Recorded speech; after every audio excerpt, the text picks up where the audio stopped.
Hey everybody, it's Jeremy. Welcome back to Lucid's Tournament Game 7, where we are playing Helheim. This is turn 31. Let's jump into things. Okay, so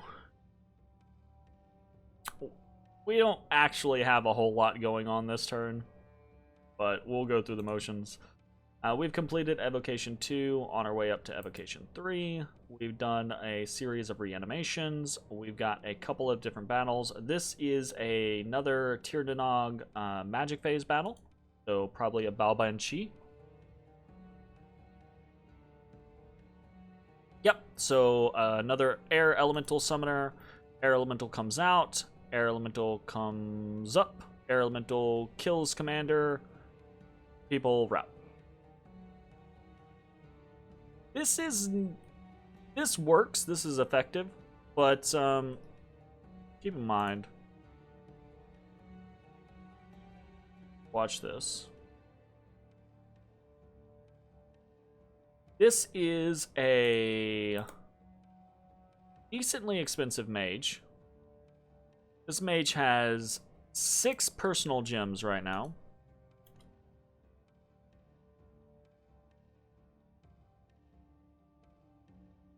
Just used 4 of those gems.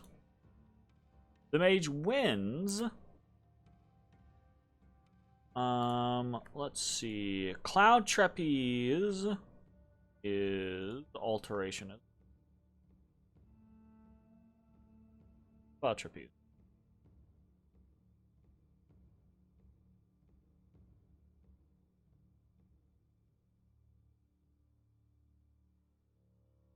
Am I blind? I'm blind. It is enchantment. I went to the right thing first. It's just enchantment 4.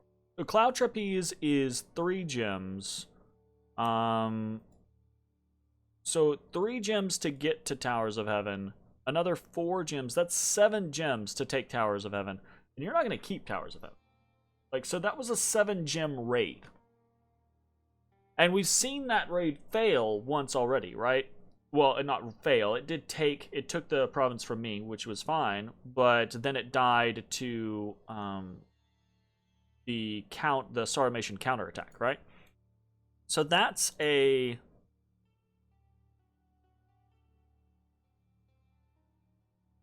one, the Balbanshee. This is 145 gold. And I'm probably saying that wrong. Don't at me. Do tell me if I'm saying it wrong. Do tell me how to say it correctly, but don't come at me. I always want to know how to say things properly, but I don't want to get my shit pushed in because I'm not saying something properly. So this is an expensive mage. Okay, it's not an expensive mage. It's a medium-priced mage for 7 gems and the risk of losing it, and technically 9 gems because it has 2 more gems on it. Like, I don't like that as a raid strategy. Like, putting in, I don't mind Cloud Trapezing a mage into a location just for the purposes of raiding. That's fine. But doing it with air elementals seems I don't know.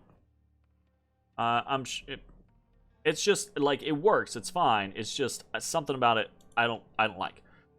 We took control of High Peaks. He did not stay and fight there. He actually attacked into Ard. We know that there is nothing but 1 province defense there, which actually, the Woodhinge Druid dies. I don't know how he dies. Let's actually watch that, I guess. Oh, he dies because he's in a really bad position.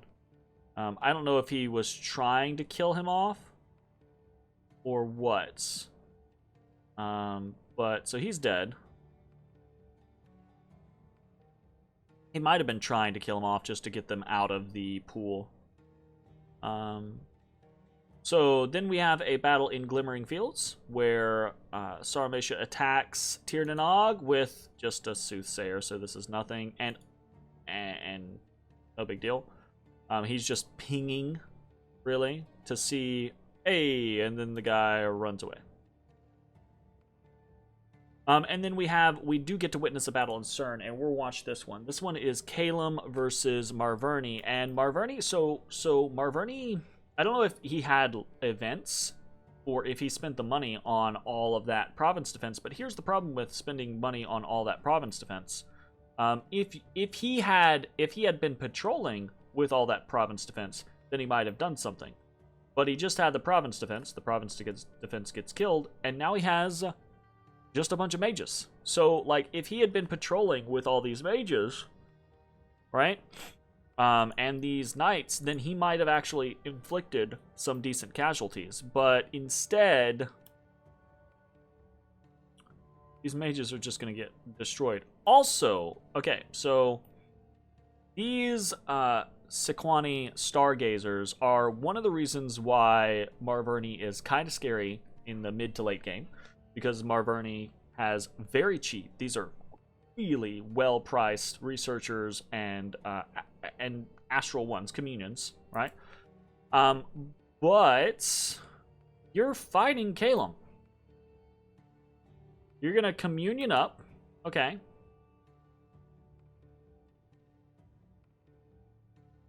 And then you're horror marking a whole bunch of people? Like,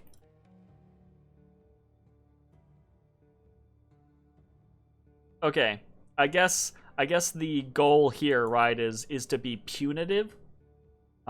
Is to basically say all these are gonna die, but if I can get horror marks onto the right people, right?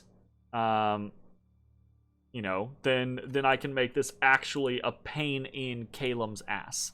So I'll give you that. I will take back my tone, right? I'm not sure that I think it's a great choice, right? I think you could be, I don't know, maybe he doesn't have stuff like Soul Slayer or anything like that. Like, that's what I would go for immediately. Because the problem with the problem with the horror marks is the horror marks aren't gonna do anything immediately, right? The horror marks are going to give a chance to eventually be a thing. But Soul Slays right now, he could have 2 less Eagle Kings, or he could have 3 less Area Seraphs, or something, right? But I don't know. I would be interested to find out from the Calum player, like, how much of an annoyance that round of horror marking becomes. Does that round of horror marking actually cause him grief? Does he lose in the next 5 turns? Does he lose a couple of Eagle Kings? Does that stop his plans, right? Does that, you know, because if he did lose to Soul Slayer or something like that, if he did lose some Eagle Kings now, right, that might actually slow down this force. Might buy Marverny some more time. But I don't know that Horror Mark is going to do that. So this is bad news bears for Marverny, and it's kind of bad news bears for the rest of us. If Calum bowls over Marverny, they're going to be very strong, and it's going to be very hard for us to really do a whole lot against them. So, unexpected events, we got Sloth and Dendra Nigra, and we get a big gold event. Great, we get huge chunk of gold, 855, bunch of gems, and a silver hauberk in Rame. Fantastic. We get Dominion and Order in Kohnberg. Very good. And then we lose some people in the Forest of Long Nights. Bad. We've started to destroy the gate fort in Gifa, but we've only got like 4 people on there. We've got very, very low siege strength. This is going to take a long time. And as you can see, we were not successful in gaining the mercenaries that we potentially were going to drop on that fort. So, let's see. Tyrion and Hog actually ended up taking those mercs. So, what are we doing this turn? This turn is actually a very simple turn. We are the jig is up, probably. Now that Saramatia has attacked into Ard, they can see in Brightgate that we have a force, a patrolling force there of mercs and undead. I would assume that he has not gotten a scout here, because we have a pretty large force of patrollers. So we should be upwards of 100 patrol strength at this point. So if he had a scout here, we would likely be catching it. But I think that the Saramatia player is a pretty smart player, so I would assume that they can suss out that we are building in Brightgate.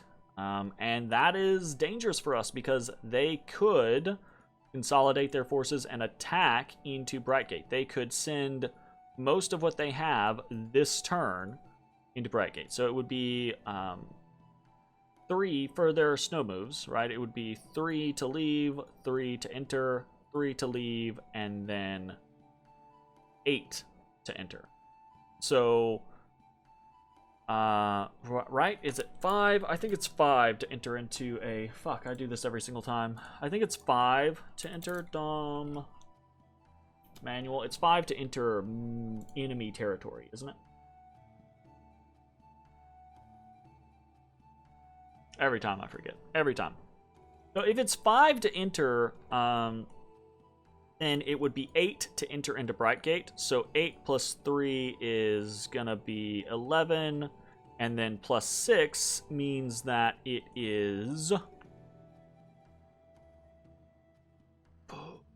Plus 6 means that it is 17. I'm losing my freaking... that doesn't sound right. It's probably plus 4 to enter a enemy territory. Movement. Look this up.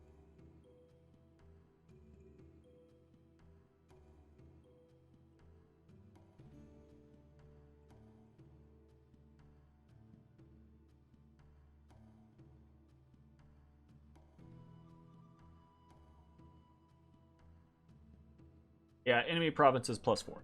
So it's 16, which makes more sense, because it's the same style of movement as he did earlier from Glimmering Fields onto Saramatia. So he can move, basically, he can move his Oirapatas. He could send every Oirapata he has into Brightgate. But what he can't do is he can't send, if we double check, not thrones, pretenders, he can't send all of his Inaris into Brightgate. And the reason why he can't send all of his Inaris into Brightgate is because while they have map move 16, they don't have snow move. That is a signature of his bless, right? His Inaris are not sacred, so they would have the penalty for snow. So the Inaris can't make it, nor can his spirit guides. All he could send in is sorceresses or witch kings, right? They could make it in, and his gods, I believe, can make it in as well. So in theory, he could send a large force of Oirapatas into Brightgate, along with his god. And his god is the thing, I mean, obviously the Oirapatas scare me, but his god is the thing that actually scares me, because his god means that, or one of his gods means that he could foul vapors. Foul Vapors is going to kill the Pikeneers and the Herdmen pretty easily. So that's a huge problem. It's not going to touch the undead, and it's not going to touch our sacreds, but it could fuck us, which is real bad. But we don't want that. So, as a kind of precautionary measure, we are moving in more forces. We're sending reinforcements in the form of Hearst 22, Hearst 17, Hearst 7, and Hearst 16, all into Brightgate. So that's another 20 Hellherdings, right? So that will boost us up to 45 Hellherdings-ish. We're also sending another group under Hearst 29, which is another 5 Hellherdings. So we'll be at 50 Hellherdings. We're also sending in King 3 with another force of 80 Long Dead. So we'll have 160 Long Dead, Pikeneers, 88 Herdmen, 50 plus Sacreds, actually 60 plus Sacreds if we're counting the Jade Maidens. You know, I'll have some lesser air elementals, etc. Hopefully, if he decides to come at us, we will be able to defend ourselves. Again, this is kind of one of those moments of if he comes at us and we lose, we're kind of fucked. Like that's not going to be instantly game over. We'll fight on, but at that point, if he comes at us and he beats the stack that we've got here, I mean, fuck. Like, holy fuck. Really? Really? Like, are his secrets really that much better than us? The answer is yes, because they have a base aggressive bless. Again, our bless is more geared towards our thugs than it is towards our sacreds. So fingers crossed, hopefully we win in Brightgate. That does mean that we are not consolidating on Gifa. Part of the idea, part of why we moved into Ard with 7 and 16 was because we could move from Ard to Gifa in a single turn. So we could have potentially reinforced on Gifa with 25 Hellherdings. And if we were successful in getting the mercenaries, that would be another 20 men, and we could pop this fort in maybe 2 turns, maybe less, because these guys have 1.4 siege strength. We'd probably do 2 turns. I don't think we'd be able to do 1. But either way, that would be a good direction for us to go. Instead, we are going to hope that we can defend Brightgate with these reinforcements. We're also bringing in some more Herdmen, right? These guys should be on hold and attack closest, and this guy should be hold. So more Herdmen coming in. And then the blood hunting begins. So we've got King 2 patrolling in Tiny Willow. We are blood hunting with Jarl 9 and Jarl 10. We're bringing Jarl 7 and Jarl 4 in. We're also bringing Jarl 12 in. We're going to have 5 blood hunters here in Tiny Willow shortly. Jarl 6 is staying back home and forging Sanguine Dowsing Rods. Going to do that every turn that we can until we get every blood hunter that we have in Tiny Willow up to having a Sanguine Dowsing Rod, and then we're going to blood hunt the shit down out of this place. And hopefully, if we have a good situation going there, we will then look at running up blood magic. We'll take a look at blood magic here in a second and why we're considering running up it.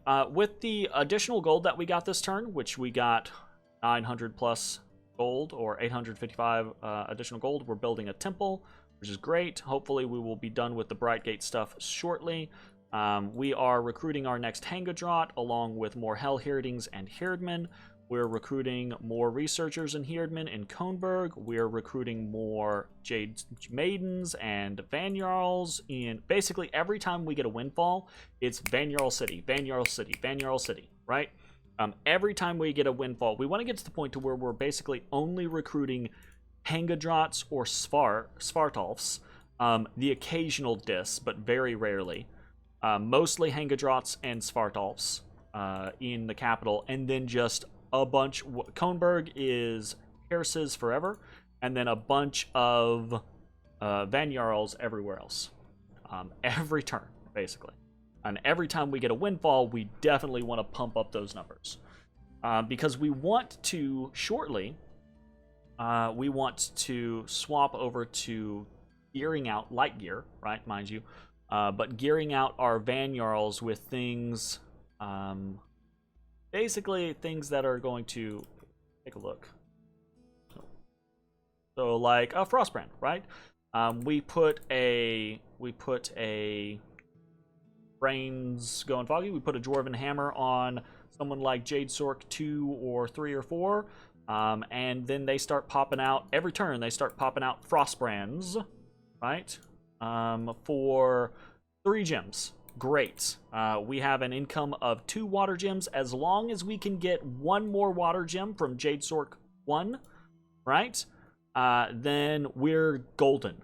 And even if we don't, right, at a price of -1 gem per turn, we could produce frost brands for a very long time before we run out of water. So, we do that, and then we do something like we've got 2 nature gem income. Now this is going to be harder, but vine shields at 8 per, right?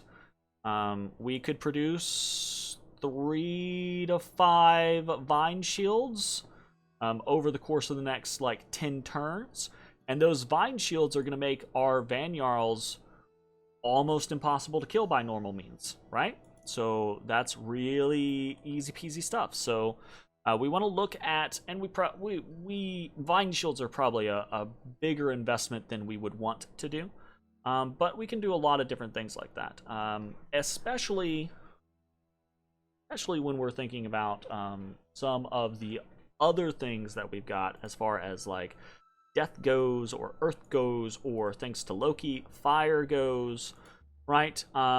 Because of the Jade Sork find, we basically have limited access to everything except for Astral right now, which is pretty good. Pretty good. So we're gonna make use of that, but again, we're trying to make calculated use of it. So Svart 3 this turn, we don't want to just willy-nilly start producing everything. We made some earth boots. This turn, Svart 3 is going to make a dwarven hammer. Next turn, Svart 3 is going to equip that dwarven hammer and make another dwarven hammer. And then each turn after that, basically as long as we can afford it, we're going to make dwarven hammers until we have, 5, 6 dwarven hammers, something like that. And then those dwarven hammers are going to be doled out, right? We'll put one on her 17 for Owl Quill spam, so we get an Owl Quill for 3 gems every turn, and we're actually increasing on air gems. We'll put one on one of our Jade Sorks, so we can do frost brands, etc. So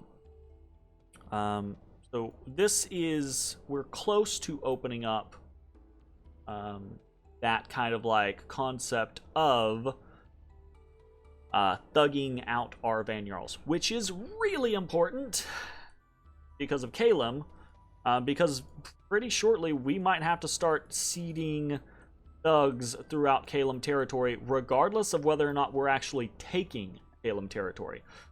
In fact, it might actually behoove us to just be like, hey, Marverny, we're gonna start attacking Kalem through you.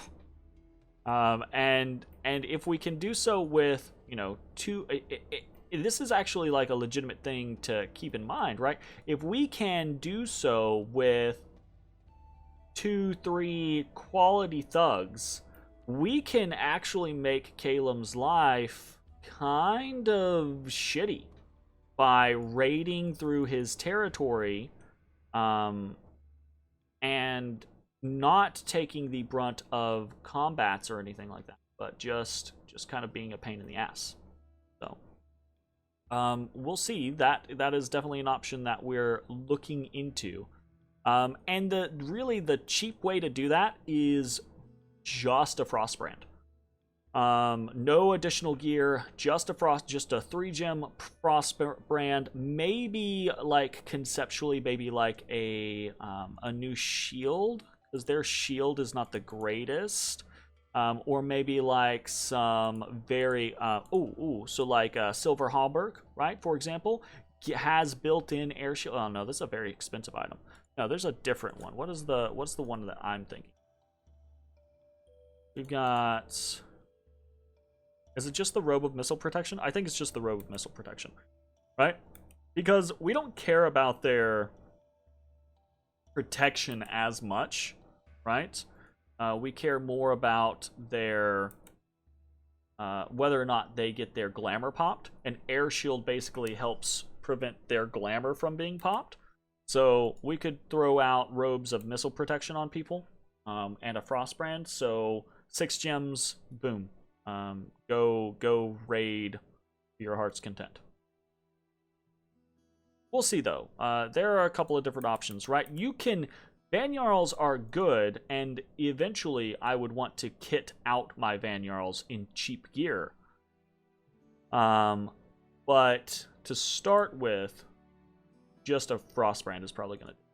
Alright, what else are we doing? That's pretty much it, truth be told. We're doing our reanimation stuff. We're researching. Research-wise, we're going to finish Evocation 3 this turn, and then we're going to run up some blood, just so that we have blood access. So let's talk very briefly about what our goals for immediately in blood. Immediately in blood, we actually do not have that many options that we're super interested in. Blood 1 gets us some stuff that we can do in battle. Obviously, we can Sabbath and stuff like that, and that's good for doing like Thunderstrike communions, which we might swap over back into Evocation to do that with our Van-Jarls. So that's an option that we have. Alternatively, though, one of the interesting things that we can do pretty early on, where was it? Is Storm Demons, right? So we can do Storm Demons with most... we'll need a booster, right? But we can put Storm Demons on any Van-Jarl. Or we can do Storm Demons with Loki, right?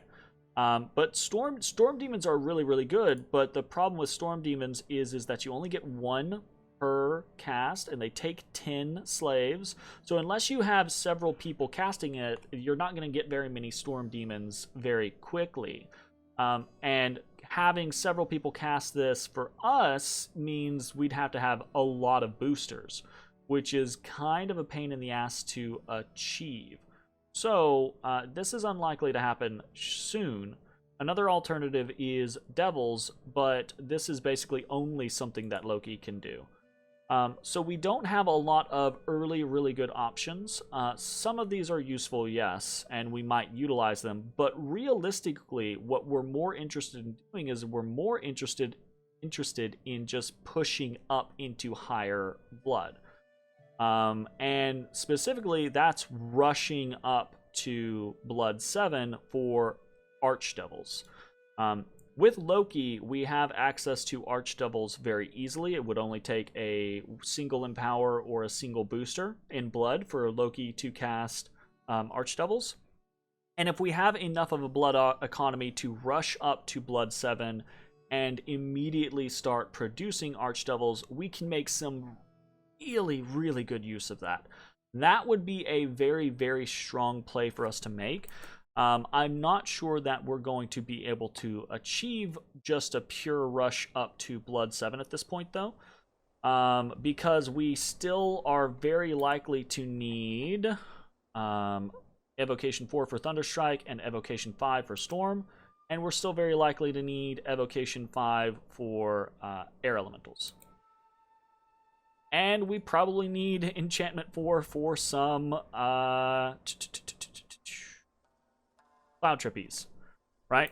So there's still a bunch of stuff that we're wanting here or there that we're probably not going to be able to just focus on blood.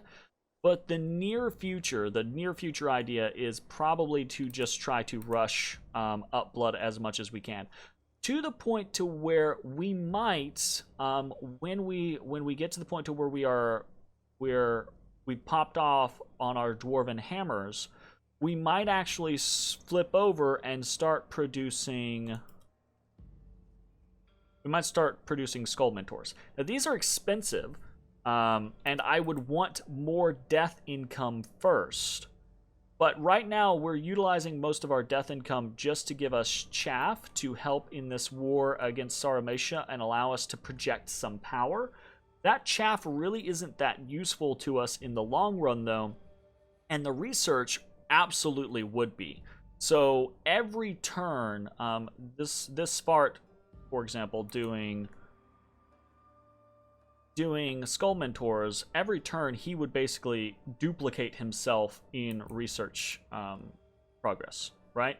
And that's pretty big. If we turn Kohnberg into a Owl Quill and Skull Mentor on every hearse, and we get 30 hearses here, that's a lot of research. That's a whole lot of research. Owl Quills being 6 research, and Skull Mentors being 14. That's plus 20 per hearse.